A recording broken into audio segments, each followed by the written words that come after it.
луйл, шарилж, олширч тухайн сав нутгийн 250-аас 300 хавтгай дөрвөлжин километр нутаг орчныг хамран ургах болжээ. Мөн 2000-аас 2007 онд дараалан тохиолдсон гангажгийн үеэр уртаргийн 105 градус 54 минутаас эхлэн дорн зүгт үргэлжлэх 300 хавтгай дөрвөлжин километр нутагт бэлчээрийн дааз хэтэрснээс үүдэж мал амтан огт иддэггүй алкалоидын өндөр агуулмжтай хятангар, зэлэн хор, агширган, манчин, лантан зэрэг хортой ургамал бүхий экосистемүүд бий болсон байна. Урд өмнө огт илэрч байгаагүй гаж үзэгдэл, тухайлбал ургамлын нөхөн үржихэн эрхтний бүдцийн нано төвшөнд ховсол өөрчлөлт явагснаас ургамал давжаарн жижигэрч экосистемийн бие бүтээмжийг бүхэлд нь эрс муудгаж доройтуулах боллоо. Зөвхөн уур амьсгалын дулаарлаас шалтгаалan зарим ургамал тухайлбал хялган таан зэрэг ургамлын өндөр болон жин 30-40 жилийн өмнөхтэй харьцуулбал 2-оос 3 дахин багассан байна. Биологи, экологийн ач холбогдлоор ингэж доройтсон биоценозод хоршин амьдрах олон зүйл амьтны тоо толгой цөөрч, тархацын утаг хомигдож, байршил үгүй болох сөрөг үр дагаврууд ердийн үзэгдэл болжээ. Нэн ялангуяа говь цөлийн хээрийн экосистемийн ургамалжилт нь малын тоо толгойн өсөлт, бэлчээрийн сэлгээгүй байнгын ашиглалт зэргээс болж үлэмж хэмжээгээр талхагдалд орж, хулан, цагаан зээр, хар сүлд зээр, аргал, угалз, янгирийн тархац ихээхэн багасч, амьдрах байршил орчин улам бүр хомсцоор ирсэн байна. Дэлхийн дулаалал түүнийг хөөргөдөж байдаг гол хүчин зүйлүүдийн нэг болох махны хэт хэрэглээ нь биосферийн тэнцвэрт байдлыг асар богино хугацаанд алдагдуулж, эмзэг болгосноор идүүгээ хуурай болон далайн асар уудам сав шим ертөнц үхмэл ертөнц болон хувирсаар байна. Энэ гамшигын хөгжлийн дүр зураг Монголыг тойрсонгүй. Тодорхой хэлбэл экологийн үндэслэл муутай концепц үхий мал аж ахуйн үйлдвэрлэлийн бодлого, байгаль орчны харлаган бодлого, уур амьсгалын дулаарл хуурайшлын уршгаар Монгол оронд экологийн тэнцвэрт байдал нэгэнтээ алдагдаж, байгалийн орчин тогтолцоо бүхэлдээ доройтон мөхөж байгаа нь бид бүхэнд ил байгаа билээ.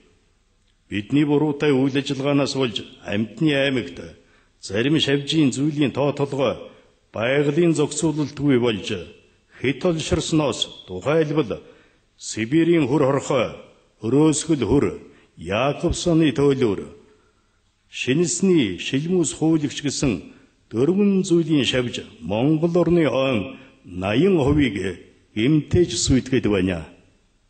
Цэвэр усны нөөц хуримтлал, гол мөрний усны тэжээлийн их булаг, хөрсний хамгаалалд нэн чухал ач холбогдолтой хэнти хангай хөвсгөлийн ойн экосистемийн төлөв байдал ихээхэн доройтож тун эмзэг болоод байна.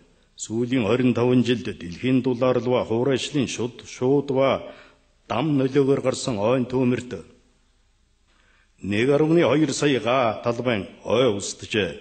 Мөн Оросын эрдэмтэн профессор Ярмишкогийн удирдсан ойн судалгааны баг хэнти хангайн уулсын түүмэрт устж сүйдсэн навшит ойн экосистемд байгалийн аясаар ой нөхөн сэргэх ямар ч ирээдүйгүй болсныг тогтоожээ. 1971-с 1997 онд 2700 орчим төвөмөр гарч 14 сая га талбайн биологийн төрөл зүйл өссөн байна. Хөвсгөл хангайн уулсын мөнгө цэвдэх төрс жилдээ хамгийн багадаа 2 см-ээр хайлж сууж байгаа нь Монгол орны ойн бүлгэмдлийг мөхөх гамшигт үзэгдэл мөн.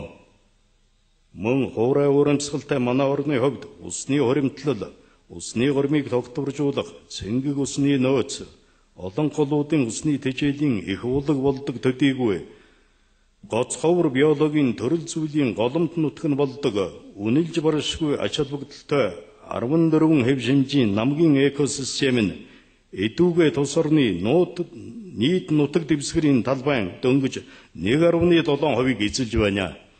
Гэтэл гантай хуурай жилүүдэд эдгээр амин чухал ач холбогдолтой экосистемүүдийг малын бэлчээрт байнга ашиглаж байгаа нь намгийн экосистемүүдийг доройтол мөхөлд хүргэх хүчин зүйл болоод байна. Сүүлийн 50 жилд Монголын нийт нутгийн жилийн дундаж температур ойролцоогоор 0.7 хэмээр нэмэгдэж өндөр уулын мөнгө цас мөсөн гол мөнгө цэвдгүүд хайлж байна. Улсын хэмжээнд 5128 гол горих тэмдэглэгдснээс 852 нь дасарч, шургаж, ширгсэн байна. Зөвхөн 1999-с 2002 оны хооронд 680 гол горих 760 нуур ширгэж алга болжээ. Монгол орны амар мөрний сав газар орших, хошуу галууны зөнхлөн зүсдэг 70 гаруй нууруудын 60 гаруй хувь нь усны төвшөнд 30-аас 100% хүртэл багасч, зарим нь ширгэж үгүй болсон байна. Үүний улмаас жил бүр нүүдлэн ирж өндөглөн зүсдэг хошуу галууны популяцийн тоо толгой 2 илүү дахин багасч 40%-аас хүрэхээргүй болсон байна. Өнөөдрийн илтгэлд газрын хэвлийн баялаг, ойн болоод амтан ургамлын аймгийн баялагийг хом хойрон ашиглаж сүйтгэж байгаа сэтгэл, сэрд хийлгэм, гамшигын тухай мэдээллийг тусгасангүй. Хэдий тийм боловч дэлхийн дулаарлва малын тоо толгойн хэд төсөлт нь Монгол орны тал хээрийн, ойд хээрийн, ойн, ус нуурын, намгийн экосистемүүдийг бүхэлд нь доройтолд хүргэж нийт ургамлын нөмөргийн 80 гаруй хувийг далхагдалд оруулжээ. Эрхэм өндөд ноёд хатагтай нараа, эрхэм өндөд зочдоо, өнөөдрийн илтгэлээ суут эрдэмтэн Альберт Эйнштейний үгээр өндөрлөё. Хүмүүс ургамлан хүнс тэжээлд шилжин дэвшгээс илүүтэйгээр хүний эрүүл мэндийг тэтгэж, гариг дэлхийн амьдрал үргэлжлэн орших боломжийг нэмэгдүүлэх тийм зүйл байхгүй. Анхаарал тавьсанд баярлалаа.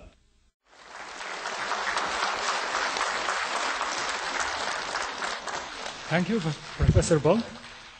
680 rivers and 760 lakes have dried up over the past 3 years in Mongolia. Should we wait for more proof how critical of climate change the situation is? Thank you, Professor Ball.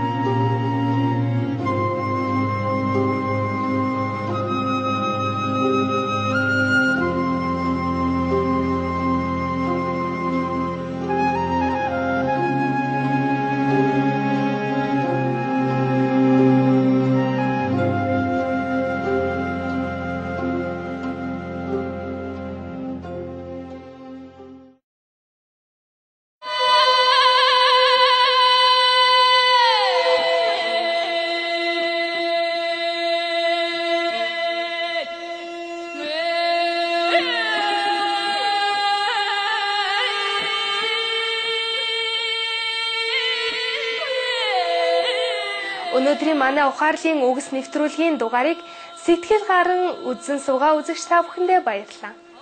Төгс гэгэрсэн их багш Чинхайг урьж оролцуулсан дэлхийн дулаарал уур амьсгалын өөрчлөлтийн тулгамдсан асуудлаарх СОС олон улсын видео хурлын 2 хэсгийг мигмар гарагт хүлээн авч үздэг нь. Харин одоо үзэмжид сайхан ертөнцөөр аялцгаая нэвтрүүлгийг тэмдэглэлт мэдээнийхээ дараа хүлээн авч үздэг нь. Төгс гэгэрсэн их багшийн телевизээр бидэнтэй хамт байхыг хүсье. Таны амьдрал Бурхны хязгааргүй хайр адислаар бэлхэж байх болтугай. We appreciate your caring presence on today's episode of Words of Wisdom. Join us again on Tuesday for part 2 of video conference with Supreme Master Chinchai Global Warming SOS International Conference on urgent problems of climate change.